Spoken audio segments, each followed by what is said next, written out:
So when WWE released you, like, did they go into detail of why? Like you weren't reaching your own potential, but like, where were you not? So basically, it was a phone call. I got it on a Monday night. Monday Night Football. Browns Bengals were playing. Your boy had a nice little parlay. Ended up winning that parlay. But got a phone call from Stamford, Connecticut as the game was kicking off. Picked it up. I guess I'm just going through it like it's PTSD because that's how I remember it, man. Picked up the phone and Trent Wilfinger got a hold of me, and he was the guy who took this place of Canyon Seaman, who actually hired me from my tryout.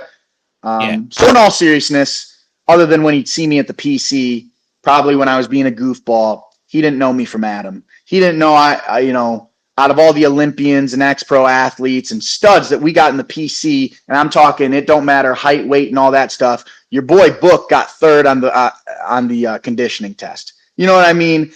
And that's top three. And I guess if you're not first, you're last. Ricky Bobby, shout me out. But I'd give that a shake to some ex-Division I linebacker who was too slow to cover and had 7 surgeries. So, fuck. I'm doing it again. WWE release what they would. Yeah, so I picked up the phone. He said, "Hey man, how are you? Good. About to watch the football game." He let me know that things weren't working out, and if I didn't ask why, I think that would have been the end of the phone call, and that would have been about 15 seconds. I said, "Why do you think that?" I feel we've been on TV for a year straight.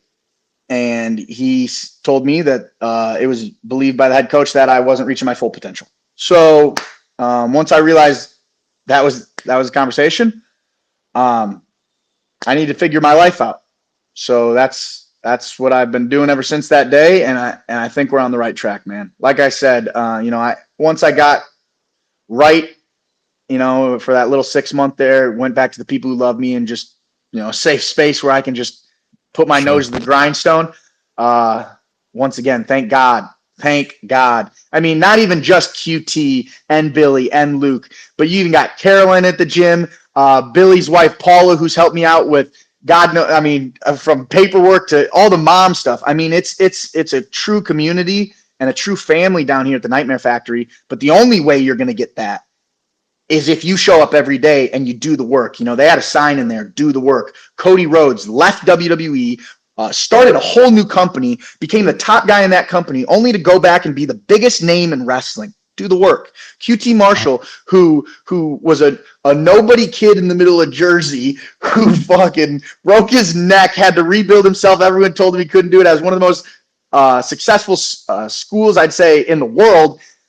And is now one of the heads of AEW. And then you got Billy Gunn, who I guess they had him stop beating up horses, when he was 16, and then he just started beating up people. Dude.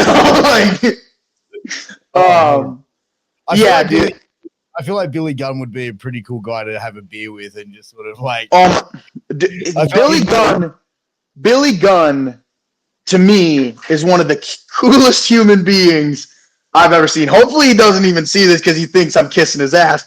But dude, he's lived so many different lives. You know what I mean? And they're awesome lives. He was just a country boy, ranch hand. Then he was I'd say in the early days of WWF, just running the road when he was trying to learn how to wrestle. I guess that would be like NXT and stuff like that. When he told me he probably looked like me from my day. Now, I bet he never looked that bad. But he did that, and then he became this huge star with DX, and it blew up. I mean, even with his tag partner before that, I'm thinking of their name.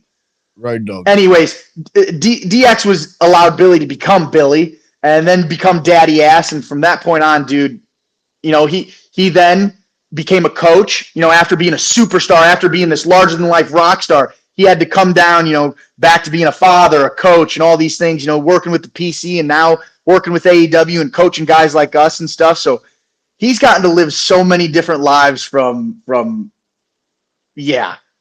rock star to now awesome father figure to humble ranch hand. So that dude is as real as it gets. There's no disconnect there. He wasn't spoon-fed once in his life.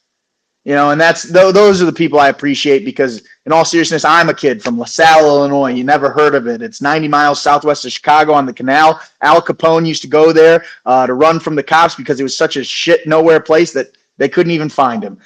So I'm grateful to even have some of the opportunities I've had up to this point. So the fact that I can say that I even know these guys, I'm honored and blessed.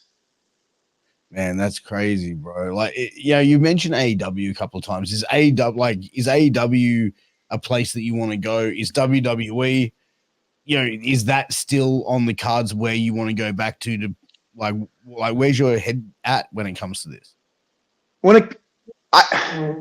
The same question I always thought of when I played ball. And when, there was a time before surgeries where I had plenty of offers coming in. I was a Big Ten commit, University of Illinois, but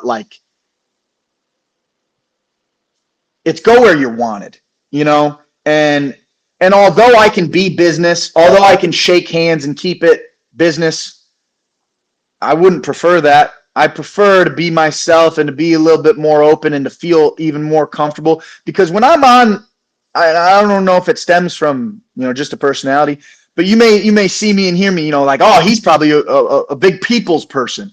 And don't get me wrong, Brody, when we're working and I'm hired, I'm the biggest people person ever. But when Brady Booker's just walking the streets, I like to be Brady with the people I like. If I don't know you and everything like that, there's a distance there, and it's there just to protect me. And because now that I've learned, you can't always be that because it'll just be taken different ways. So losing a tangent again. How many times is this? 4 or 5? I got to stop taping bumps. I think it's like 7 or 8. Oh my God, brother. Oh my God. Hopefully there's a cutout button for those. 100%. No, but yeah. So you were saying, basically, the person that you get and being the outlet, It's not all the time. It's really not all the time, and it's just I like to entertain and I like to have fun, but only with the people that I know want to have fun with me, and there's no, exterior or anything for it. I want Brodies who want to be Brodies. Have you ever had any weird or strange fan approaches in public places? No. Yes. There was one. Yeah. Okay, and I don't say this because it's not like I have a crazy amount of fans or people are running me down and whatnot. You know what I mean? But there was one time. So your boy, he likes to stay hydrated. I've had some problems cramping and whatnot. I got caught at a show. The bathroom was in where the people were. I went and was using the bathroom, and I got walked up on in the stall. No. And I think brother wasn't 100% aware of his surroundings, if you know what I'm saying. I don't think he ever is. You know what I'm saying? So I just kind of, okay, and then turned around and gave it the signature on my one of those Chase U cards, and that was that. I think I kept one hand down and the other hand going. That is nuts. Bro. I said, put the card on your back, and I signed it while I was pissing. That is fucking nuts, bro. I'm a Brody, dog. I'm a Brody.